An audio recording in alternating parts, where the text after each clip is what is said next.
Bonsoir à tous, bienvenue dans le 19h à la une aujourd'hui. Les enjeux de la cybersécurité s'invitent à la 7e édition du séminaire d'information et de sensibilisation sur la cybersécurité. Au cœur des débats, l'externalisation des systèmes d'information.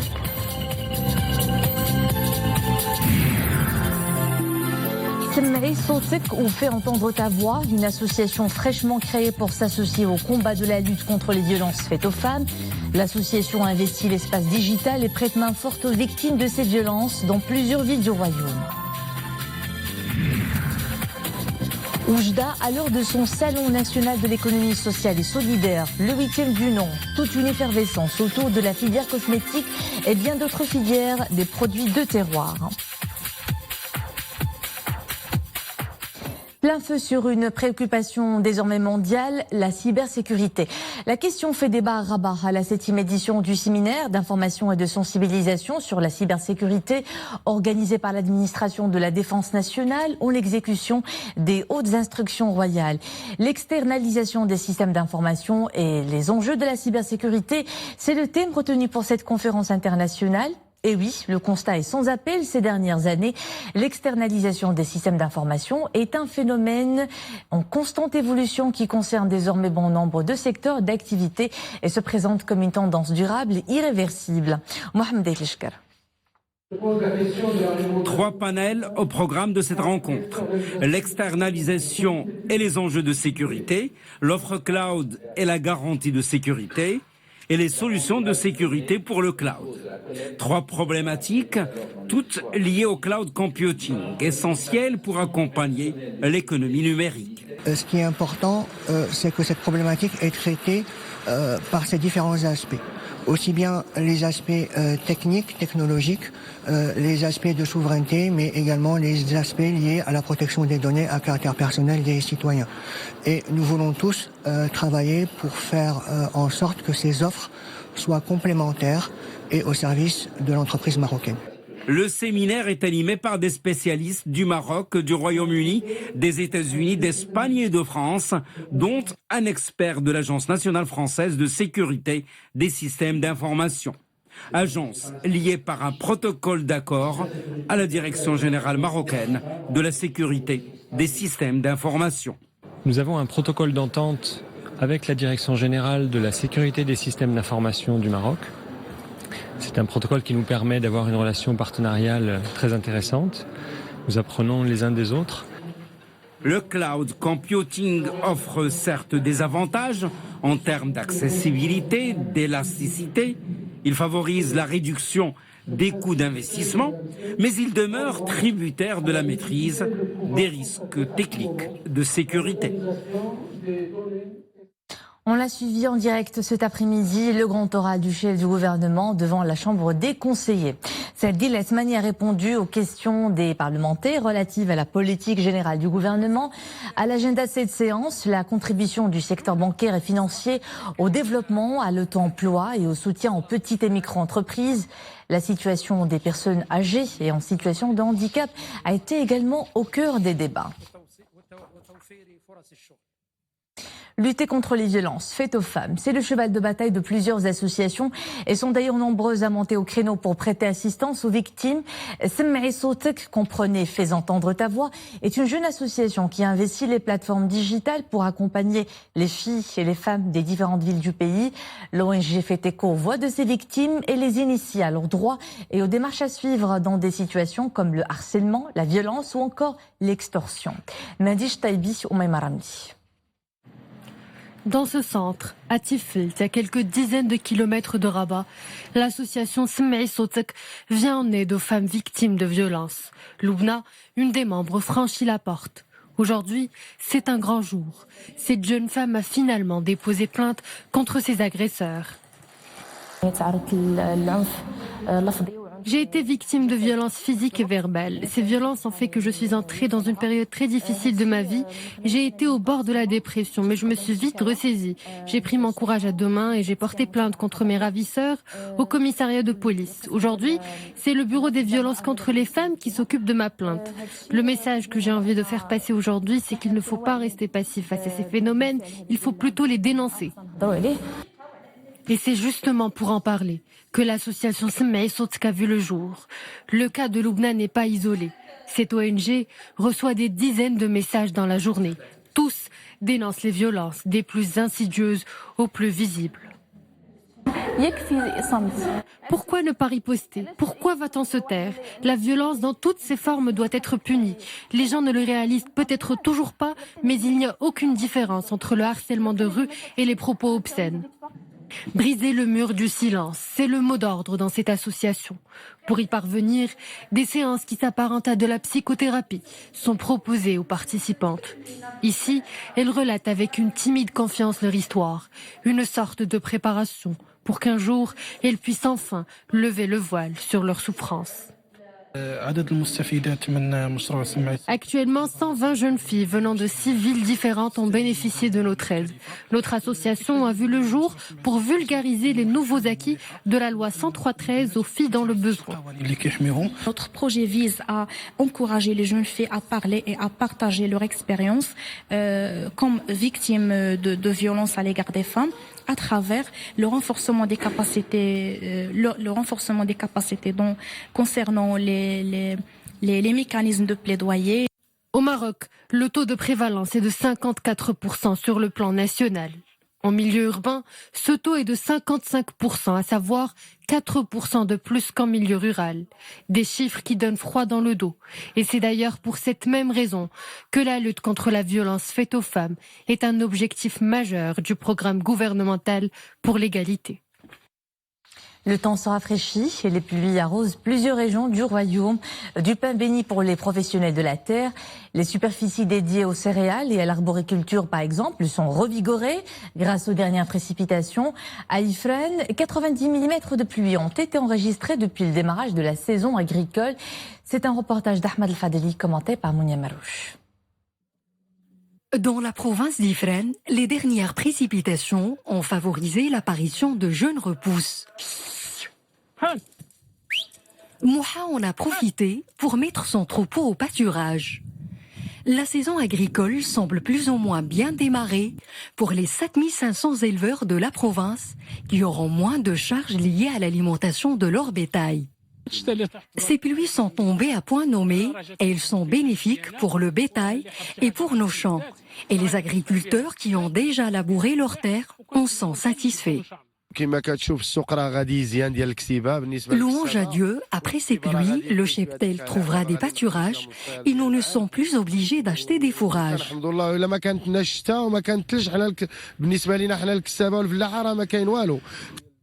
Ces pluies sont déterminantes pour l'élevage, mais également pour la céréaliculture. Et les agriculteurs sont soulagés.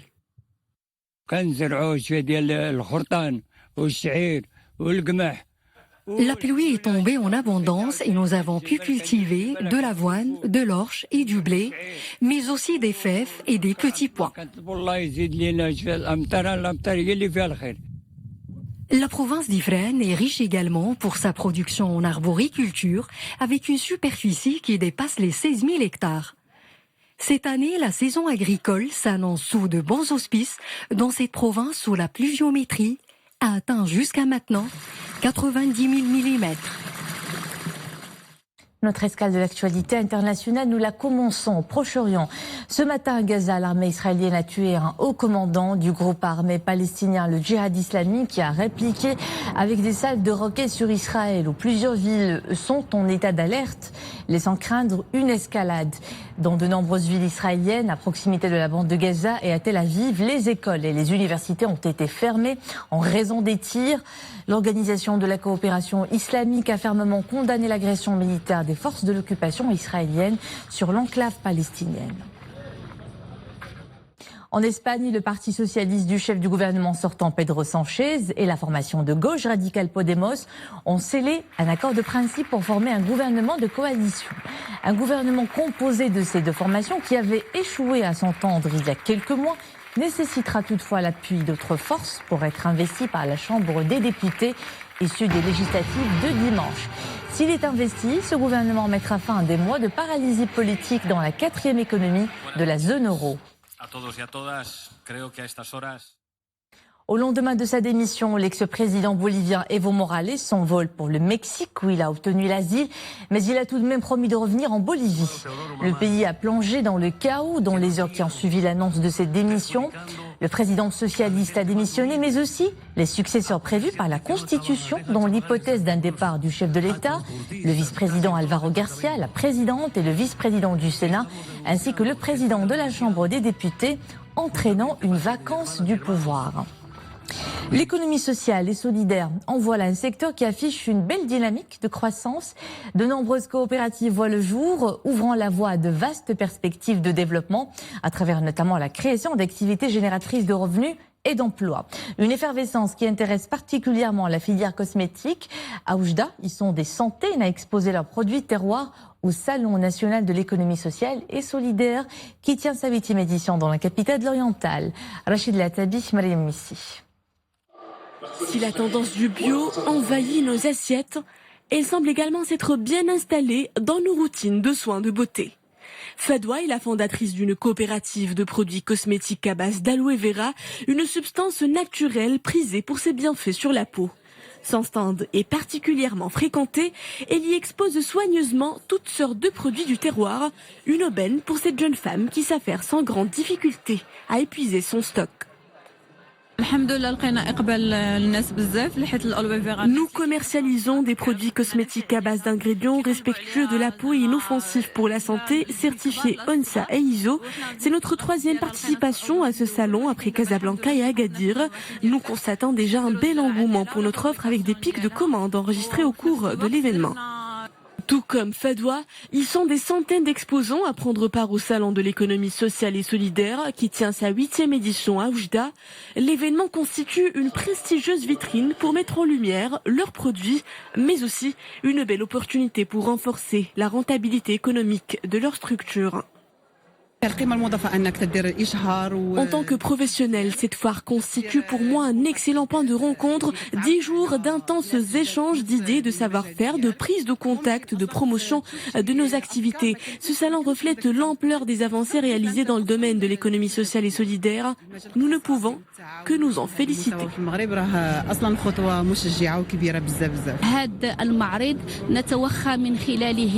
Nous souhaitons une adhésion plus massive des acteurs nationaux et régionaux à faire connaître ce secteur prometteur et inciter de manière convergente les jeunes porteurs de projets à prendre l'initiative et à investir dans l'économie sociale et solidaire.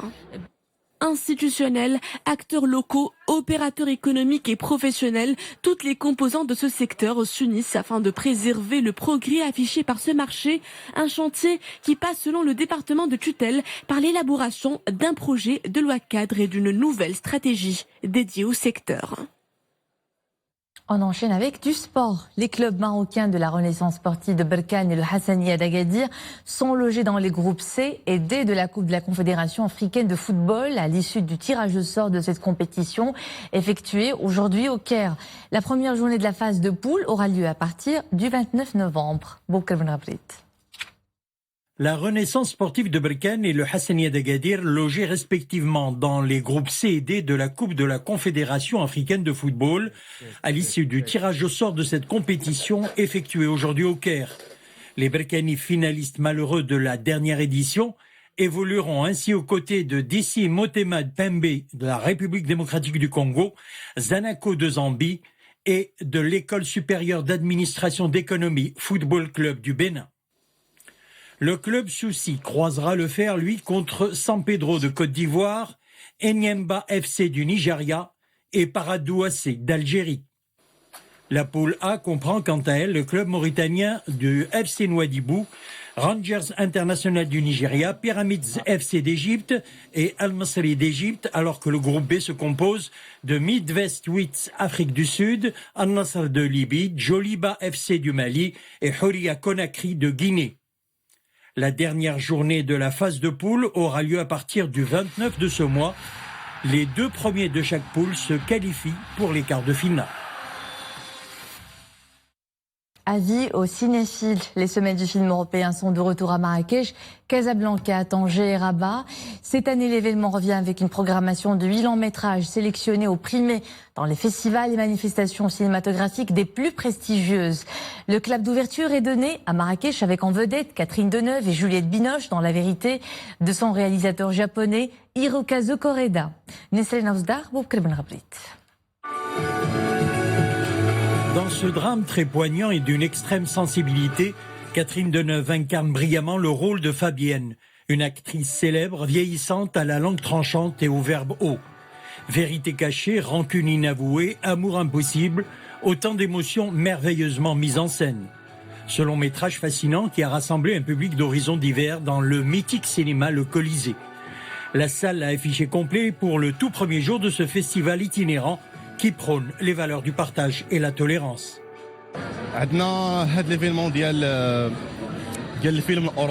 Ce festival est chouette, il nous permet de nous divertir et d'avoir une idée sur les dernières tendances cinématographiques. Les dernières techniques, les derniers scénarios. Je fais des études en audiovisuel et cette manifestation me permet d'élargir mes connaissances en la matière, surtout pour tout ce qui relève de la direction d'acteurs et de l'éclairage. Même si les possibilités numériques des moyens audiovisuels semblent aujourd'hui infinies, le cinéma exerce encore et toujours une véritable magie. Depuis 1991, l'Union européenne s'attache à promouvoir les valeurs du 7e art au Maroc à travers cette manifestation culturelle. Nous croyons que l'échange culturel et le cinéma jouent un rôle primordial là-dedans.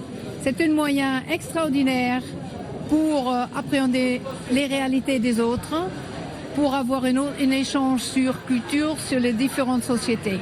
Nous avons des films de plusieurs États membres, du Nord, de l'Est, du Sud. La semaine du film européen, une occasion pour les cinéphiles de découvrir des longs métrages qui se sont distingués avec brio lors des festivals les plus prestigieux de Cannes, Berlin ou encore la Mostra de Venise. Après Marrakech, le festival fera escale à Casablanca, Tanger et Rabat. Et c'était le clap de fin de cette édition. Merci à vous de nous suivre. L'info est de retour à 21h avec Kais Mohsin. Au plaisir de vous retrouver demain 19h. Bonne soirée.